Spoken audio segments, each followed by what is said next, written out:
the top 5 player rankings came out. And they got KD as the number 1 guy. And this was done before the Olympics, by the way. KD at 1, Giannis at 2, the Joker at 3, Steph at 4, LeBron at 5. How do you feel about those player rankings? Did you guys already talk about this without me? Yeah. Yeah. You did? Okay. So I get to be the star right now.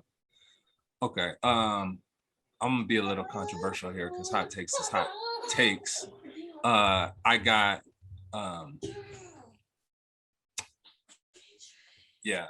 Freak, number 1. That's just like I'm already factoring in championship swag next season.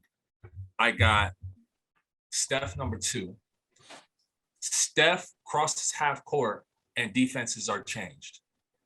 So whether you want to quantify that or not, if I'm picking a team, I'm impartial.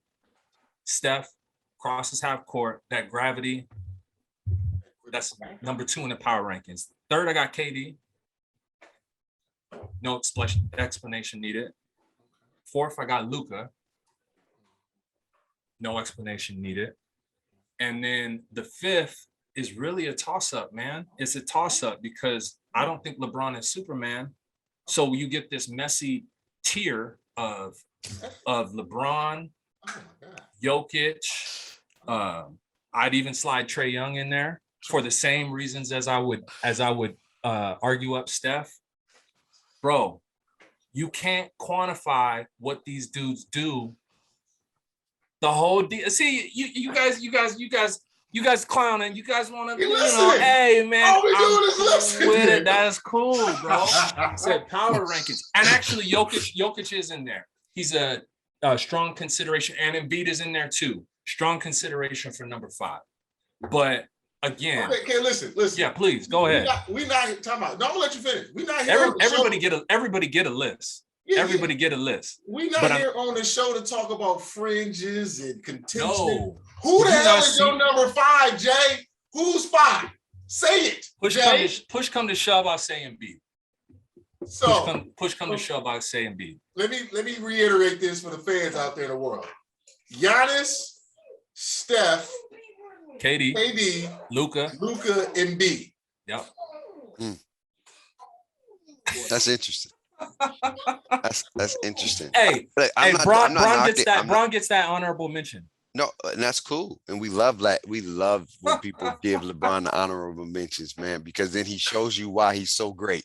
Again, time and time again, every time LeBron plays his best is when everybody is against him. And now, yet again, they're calling him old, wash king, yet again. And this is a great opportunity for Bron to put the word on notice. But here's my thing. I get that you're a Warriors fan. So I understand where that number 2 can be a slight bias. But I do agree with Giannis being a number 1 player in the NBA right now. And here's my thing too. And I always tell Reason this. We live in a world where we look at players being like having holes in his game because they don't do it like a Kevin Durant or a Jordan or a Kobe, but they're dominant like Shaquille O'Neal. You can't match dominance. Giannis has been dominant for the last 3 years. And we know every series there's a superstar that's come up short. Jordan did it, KD, LeBron, Kobe. It happens to the best of us. It happened to Giannis a few years back to back. But this year alone, he was on a tear. And not only did he been on a tear and beat the teams that beat him, he outperformed KD in the freaking game 7. He had 50 piece and he sent them home. So yeah, I mean, and Jay, to your list, it's a cute list. It is cute. Yeah, I'm gonna call it cute. Yeah. Soft butter biscuit, cute.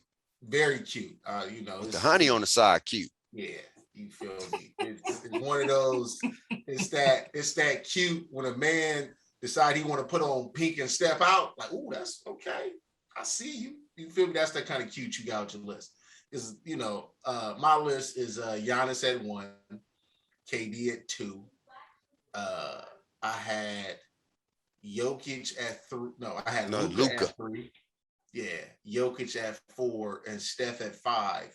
And I put LeBron at 6 for petty reasons. not because he belongs at 6, but just because LeBron at 6, he plays a little bit more better with everybody counting him out. So me and Bake agreed that we're gonna put LeBron towards the end for our honorable mention. Yeah, for our own personal petty reasons. So when he wins this next ring, we can add in the hashtag Wash King, hashtag I'm number 6 on the power rankings, all that good stuff. Petty LeBron is my favorite LeBron. That's the only LeBron I really like. It's Petty Bron. So you feel me? That's we need more people like Jay to motivate him. So I can be in LA next year at the parade, Jay. So let me ask, because you guys get a feel for how I think differently and how I look at a situation. And it is easy because I don't want to. I purposely haven't been talking about Steph since we got on the show because I don't want you guys to think of me not as objective thinkers, and I may be a little bit of a contrarian, but here's where I'm going with it. What if, let me slide over to football here real quick and give an extreme analogy. If a team, let's say the Titans got in the playoffs and they play some team in the AFC and the team completely leaves their draws all the way open in the secondary because they're like Derrick Henry, and Derrick Henry runs 40 times for 60 yards, but then every single time Tannehill's just chucking bombs and the Titans win because the defense completely sold out. And Derrick Henry is the only reason, and the respect for Derrick Henry is the only reason. So you can poo-poo on his 60 yards all you want, his 40 carries for 60 yards, but the draws was left open because of the attention that Derrick Henry got. So Jay, he's the MVP, whether his stats say it or not. So Jay, I'm gonna raise your comparison. So basically, how Tennessee beat Baltimore in the playoffs a couple of years ago, because Tannehill went over the top on Baltimore a few times, but like you said, the real MVP here, whether he had 200 yards or 60, is Derrick Henry.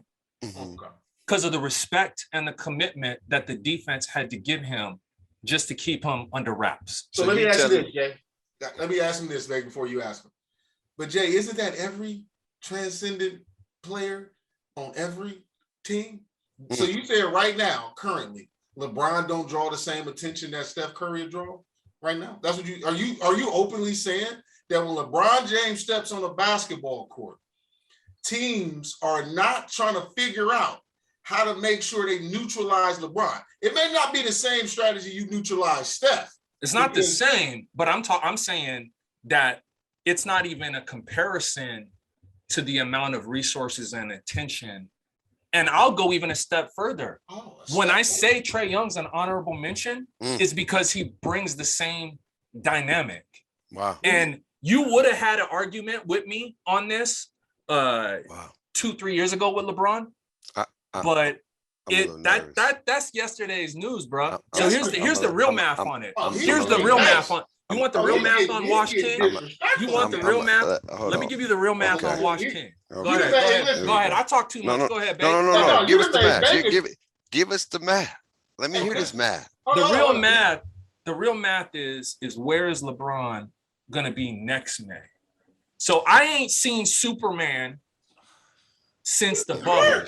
I ain't seen Superman since the bubble. I can't believe you said that, bro. I ain't seen Superman since the bubble. Hold on. Okay, now let me calm this down, because you feeling your warriorness. Okay, you feeling you must have had an extra honey with the syrup on your biscuits today. It's been 14 months, and it'll be another 10 months before it even matters. Yeah, that's 24 months. I get it. That we won't see Superman. I get it. So you telling me LeBron was the number 3 player in the league, reigning possibly number 2 for MVP candidates, and then he got a freak injury, then he was out for damn near 2 months, and he came back a shell of himself. We know that. And so before that, LeBron was on a tear. Lakers was winning, people was doing, nobody was tripping. They were just maintaining. There was a number 3 seed doing what they need to do to get the playoff. They lose, they fall, people are injured, blah. LeBron is a walking 25 any given night, triple-double. He can get 25 in his sleep if you want to. That's how great he is. Now, and he's still better than 95% of the league. Yep. And, You're right. and I'm not disrespecting Steph Curry. I'm not. Steph Curry is one of the most prolific shooters that changed the landscape of basketball. He's an iconic figure in that form of things because he gave people opportunity to believe I can make it to the league if I know how to shoot like Steph. He changed the game. He changed the 3-point line. He changed from shooting from half court. Those shots you would never take back in the day. He made those acceptable. And now everybody and their mama doing it. And you know who's doing them too? LeBron James every blue moon, just to show I can do it too. But here's my thing. What LeBron does is uncanny that a lot of these players on this list can't do. He makes everybody else on their team better. Now, Steph Curry, he's a great scorer. He's amazing. But do we literally make everybody on his team better? So listen, time out. I listen. What does making teammates better mean, though? What does it really mean? Okay. Is it 10 assists? Is it 10 assists a game? Is that what makes it better? I got you, Jay. Is it the highlight pass on Sports Center at night? Is that what makes teammates better? I feel like on both sides of this coin, because Steph makes his teammates better in a different way. Okay, thank you. That's what I like to hear. Thank you. I'm a realist. You keep it 1,000, and I'm counting on you to keep it that way. Come on, man. So, but it goes back to my same point as LeBron's effect on the game and how the defense has to oblige his ability is different than Steph. So on one end, Jay, you can't say LeBron doesn't have the same effect, but then say, well, I want Steph to have the same effect as far as keeping his team. He did, but so that's all I'm looking at. Like I said, I like Steph. You feel me? I like the light-skinned assassin. You feel me? He's been him. He's changed the game. He got people buying his jersey. He's changed the game and quote unquote kind of ruined the game because now every goddamn high school kid feel like they need to be stopped. So, but that's a whole nother conversation. That's not Steph, Paul.